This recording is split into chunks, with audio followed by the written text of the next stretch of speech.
What's up, guys? Welcome back to the channel. In today's video, I'm going to go over the trades that we took inside the Discord, as well as the plan going into tomorrow. So this is what we looked like right off of open. We knew going in today the market was bullish because we know since this 30-minute chart is crossed on the call side, which means the 10's above the 50, that means we are trending on the call side. So focus was on the long side today. There's really no reason to be shorting. So we did, pop up into this daily 50 today. But I still was favoring I'm still playing the long side. This is kind of just like a caution chart. It's really hard to, sometimes short off of the daily time frame. Just because it is a large time frame. We could, continue trend up the entire day, and then, second half of the day we wick under the daily 50, which is kind of what we did. It wasn't a drastic drop. It was pretty much end of the day we ended up dropping a little bit, but this is pretty much how we played today. So if you go to the 0-day chart, this is what we looked like. These are the wrong contracts that I got. Hold on. If we go to the 0-day chart, on the call side, there really wasn't much opportunity on the calls. So this is the probably best entry you could have gotten right here. So it was very, very choppy down in this area. Right in here, so I don't know why I can't zoom down, but right in this area at 9:30 we ended up opening below the 10 and the 50. We got back above.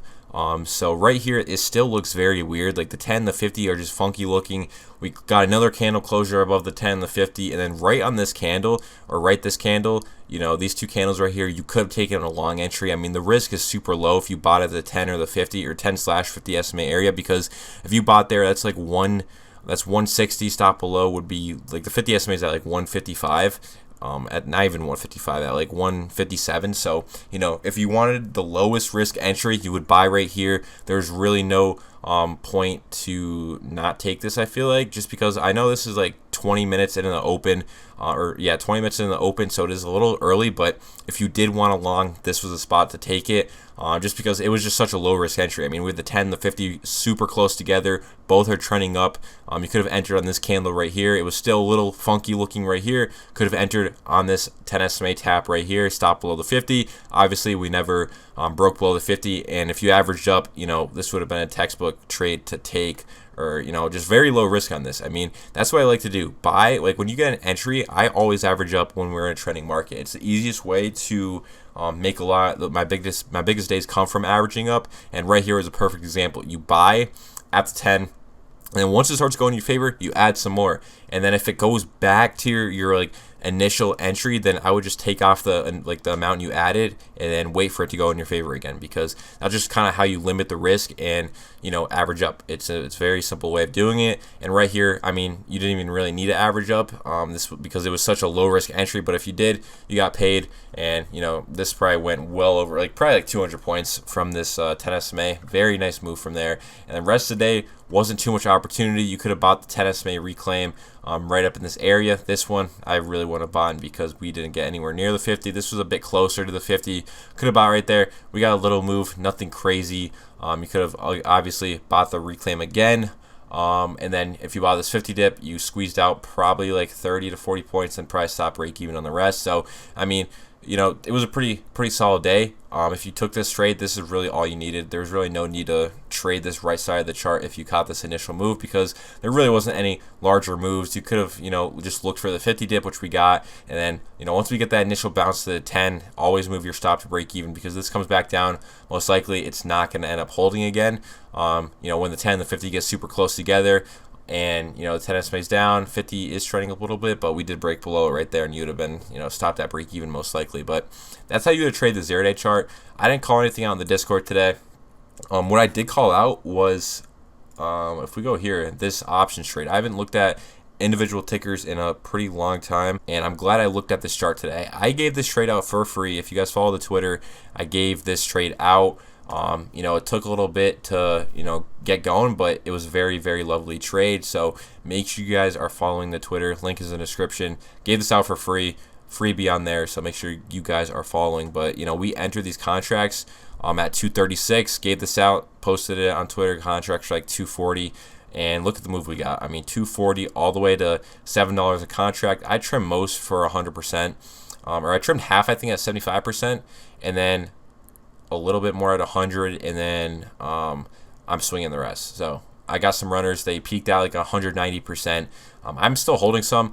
I don't have the greatest feeling about it. Only reason I'm holding a little bit is just because of this chart right here. I mean, we had the 4-hour 10 SMA pointing up, 50s up, and then this daily chart is the one that kind of scares me a little bit. But the opportunity that if this does go higher, this could like explode a lot higher, because the daily is still crossed, the 50's turning up a little bit. I know this 10 SMA is down hard. That's like my only concern. But if we could get a move going higher tomorrow on this chart and break above the 10, this is going to explode, and we're going to see even higher on these contracts. So, that's kind of like why I'm holding some runners, just in case the off chance that this 4-hour and the daily, or the 4-hour crosses, daily stays crossed, we could see a really explosive move higher. And people trying to short an overextended move get burnt a lot of the time. So again, even though it's up, like I think Palantir was up like 8% today, it could still go higher. Just because it's overextended doesn't mean it can't go higher. So I'm taking a chance and swinging the rest of my position. Obviously, if it comes back down to my entry, I'll get out. I'm just kind of shooting for the moon on this trade, but it's only my runner, so I'm fine with. If it did come back to break even, it sucks, but I'm willing to take the risk just because of what this chart looks like. Because if this 4-hour crosses, man, this is going to explode a lot higher. So hopefully gap up tomorrow, and then we go higher. If not, is what it is. I'll close the rest if we do gap down a decent amount. But this is a really clean chart. I mean, option charts are very easy to read in my opinion on individual stocks. Like if you're trading options, look for like the 30-minute chart, like the way you pick the Friday contracts on SPY.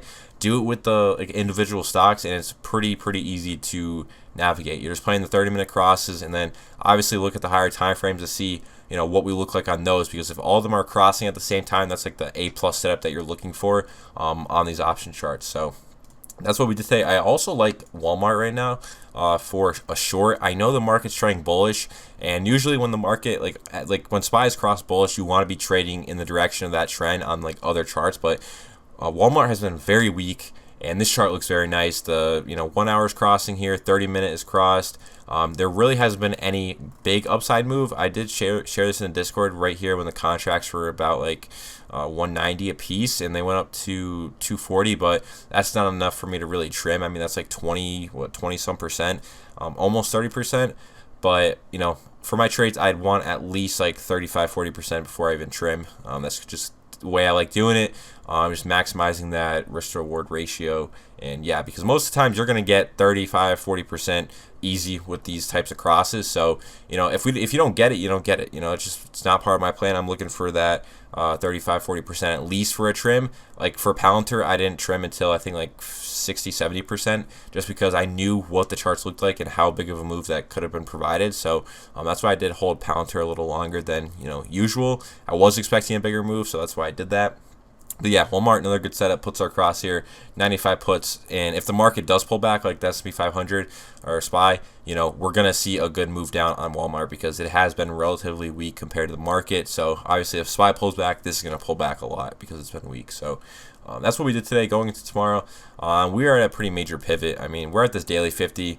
It's sloped down hard. I wouldn't be surprised if we did see a red day tomorrow, but I'm still going to be playing with the 30-minute trend. I know the market is bullish because of this chart. If puts end up crossing tomorrow and there's a gap between where price is and the 50, I will give it a go, but most likely I don't think that's going to be the case. We're probably by the time puts cross, will be somewhat near the 50, and at that point, you just wait for the negative cross on puts.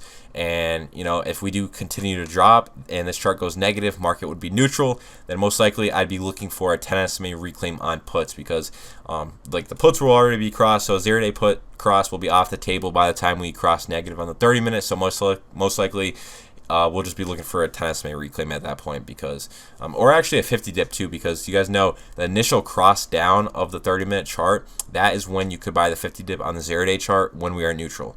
A lot of people get confused on that, and I would trade the system. Just know when we're neutral, don't buy the 50 dip. When we're trending, but you could buy the 50 dip on the 0-day chart. Then once you get that down, then you could start to get more advanced with the system, and that's where this 30-minute chart, the initial negative cross on this from one trend to neutral, that's when you could buy the 50 dip on the 0-day chart.